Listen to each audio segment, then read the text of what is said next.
کہ پیشاب سے انسان ناپاک نہیں ہوگا، پیشاب سے کپڑا ناپاک ہو جائے گا، وہ بھی جتنے کپڑے پر پیشاب لگے گی اتنا کپڑا ناپاک ہوگا، نہ کہ پورا کپڑا اور نہ ہی انسان. ٹھیک ہے، یہ مسئلہ بہت لوگوں کو سمجھ میں نہیں آتا ہے.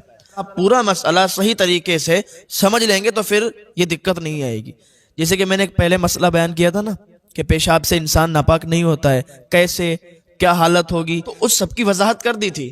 لیکن پھر بھی اس کے بعد بھی نہ جانے کتنے لوگوں نے پوچھا کہ حضرت ایسا کیا ہے، یہ ہو جائے تو ایسا کیا، پیشاب سے کیسے ناپاک نہیں ہوتا ہے.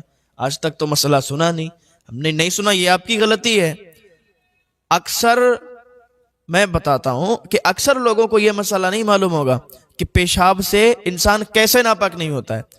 مان لیجئے کہ آپ جا رہے ہیں کہیں پہ، پیشاب لگی آپ کو، آپ نے پیشاب کی، اب نہ ہی آپ کے پاس پانی تھا، نہ ہی کوئی ڈھیلا تھا، کوئی ایسا کپڑا بھی نہیں تھا کہ جس سے آپ استنجا کر سکتے، تو وہاں پر کیا کریں گے، ایسے اٹھ جائیں گے. تو اب یہاں پر سوچنے والا تو یہ سوچے گا کہ بھائی ناپاک ہو گیا بندہ، کہ اس نے تو استنجا ہی نہیں کیا، نہ ہی کپڑا استعمال کیا، نہ ہی ڈھیلا، نہ ہی پانی. تو اب ایسے اٹھنے والا، پیشاب کرنے والا ایسے اٹھ گیا تو یہ ناپاک ہو گیا ہوگا. نہیں، پیشاب سے انسان ناپاک نہیں ہوتا ہے. اب کیا ہوگا کہ اگر جتنے قطرے کپڑے پر لگ گئے تو کپڑا ناپاک ہو گیا، انسان ناپاک نہیں ہوا بلکہ کپڑا ناپاک ہوا، تو کپڑے کو دھل لیں گے، کپڑا پاک ہو جائے گا. اب یہ انسان اگر چاہے نماز پڑھنا تو نماز پڑھ سکتا ہے، لیکن اس سے پہلے اس کے لیے بہتر ہے کہ ایک بار پانی سے استنجا کر لے، تاکہ کہیں پر اگر پیشاب لگی ہوئی ہو تو وہ صاف ہو جائے، پیشاب کے قطرے کہیں پر لگے ہوں تو صاف ہو جائے. اس کے بعد یہ نماز بھی پڑھ سکتا ہے، وضو بھی کر سکتا ہے، یہ چیز ہے. ٹھیک. دوسری چیز، اگر انسان کے پاس پانی بھی تھا، ڈھیلا بھی تھا، اور اس نے پیشاب کی لیکن پھر بھی اٹھ گیا، نہ استنجا پانی سے کیا، نہ ڈھیلے سے، نہ کپڑے سے، پھر بھی ناپاک نہیں ہوگا.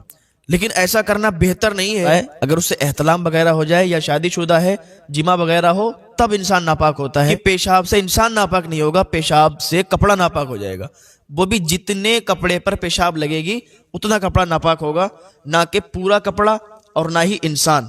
ٹھیک ہے، یہ مسئلہ بہت لوگوں کو سمجھ میں نہیں آتا ہے. ایک مسئلہ یہ ہے کہ اگر پیشاب جہاں پر لگی ہے اتنا حصہ دھلے گا یا پورا. دیکھو، پیشاب جہاں پر لگی ہے، پیشاب کے قطرے جہاں پر لگے ہیں، اگر اتنا حصہ آپ بہتر طریقے سے دھو لیں گے، اتنا حصہ آپ صاف کر لیں گے پانی سے، تو اتنا حصہ ہی دھلنا پڑے گا. اگر پورے کپڑے پر پیشاب کے قطرے ہیں، پیشاب کے چھینٹے ہیں، تو پورا کپڑا دھلنا پڑے گا. تو پیشاب جہاں پر لگی ہوگی اتنا ہی کپڑا دھلنا پڑے گا، نہ کہ پورا کپڑا دھلنا پڑے گا. وہ آپ کی مرضی ہے، اگر آپ چاہتے ہیں تو پورا کپڑا ہی دھل لیں تو یہ زیادہ بہتر ہے، زیادہ افضل ہے. دوسرا ایک سوال یہ ہے کہ دودھ پیتے بچے کا پیشاب پاک ہوتا ہے یا ناپاک.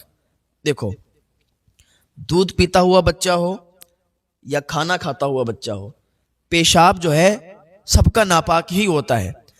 پیشاب ناپاک ہوتا ہے، پیشاب سے انسان ناپاک نہیں ہوتا ہے. پیشاب اگر انسان کے کپڑے پہ گر جائے گا تو انسان کا کپڑا ناپاک ہو جائے گا. اب دودھ پیتا بچہ ہو یا کوئی بھی بچہ ہو، اگر وہ پیشاب تمہارے کپڑوں پہ کر دے گا تو تمہارے کپڑے جو ہے ناپاک ہو جائیں گے.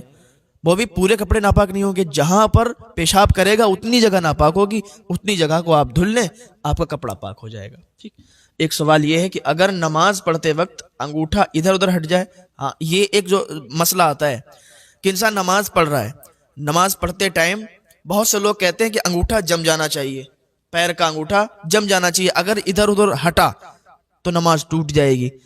ایسا کہنا جہالت ہے، اور شریعت میں ایسا کچھ نہیں ہے کہ انگوٹھا جما کے آپ نماز پڑھیں.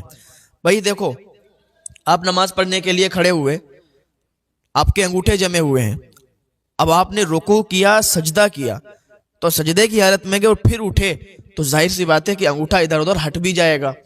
تو یہ تو ذہن میں بھی بات نہیں آ رہی کہ انگوٹھا جمع ہی رہنا چاہیے. تو ایسا کوئی مسئلہ نہیں ہے کہ انگوٹھا جمع رہنا چاہیے، اگر انگوٹھا ہٹ گیا تو نماز ٹوٹ جائے گی، ایسا کچھ نہیں ہے.